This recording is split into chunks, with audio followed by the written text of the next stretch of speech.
And now the A final with Bingham in lane 1. She'll be Black in lane 2.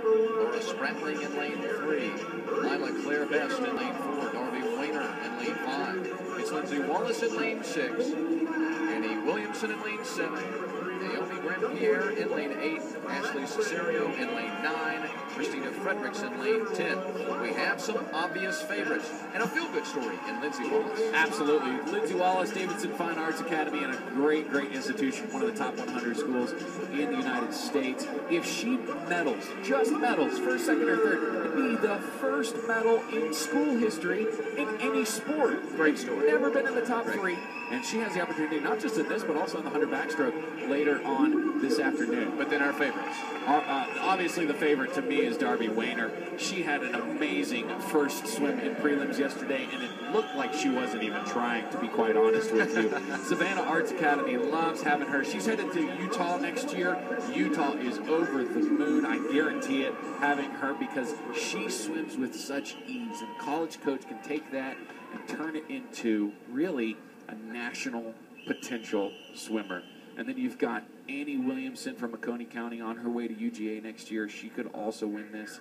Really one of the fastest 100 freestyles we've seen in recent memory. And honestly, there's no All-American contenders from prelims, but I wouldn't be surprised if we see one once this race is finished.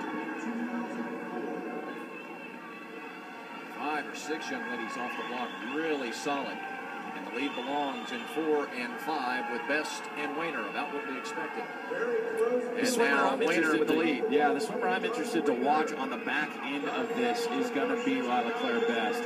She has had really, really strong second halves. I don't know if she can track down Darby Weiner, but she's going to try and do that. Fun part of this is none of these teams are going to go win a state title as a team. So somebody's walking home with a gold medal that really no one in their school can say they have. Weiner's going to take first. Second looks like it's going to belong to Best. And I'll tell you, Lindsay Wallace has a chance at third. And she got it! How about that? Weiner with first, second to Lila Claire Best, and Lindsay Wallace, one of the feel-good stories that we were just speaking of from Davidson. Medals. First medal in school history in any sport. What a great swim from her, a smart swim.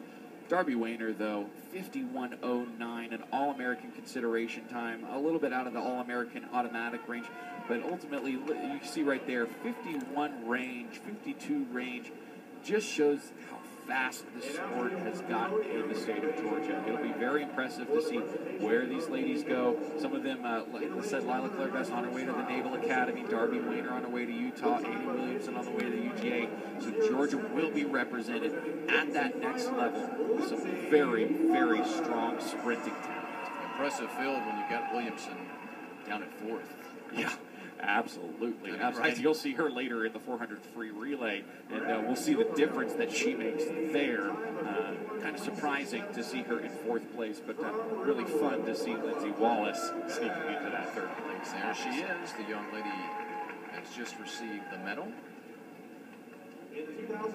She had a big grin on her face as she stepped on the podium just a moment ago. Yeah, we had a chance to talk to her coaches earlier today. First-year coach at Davidson Fine Arts, Sarah Nelson, and you know, they just love getting to coach these kids. You know, obviously Davidson Fine Arts Academy, they're not putting together gigantic football teams and gigantic swim teams, but they are caring about these individual swimmers, and so a great swim like that echoes for a long time at a school like Davidson Fine Arts. Congratulations to those young ladies, and we move on now to the 500-yard freestyle.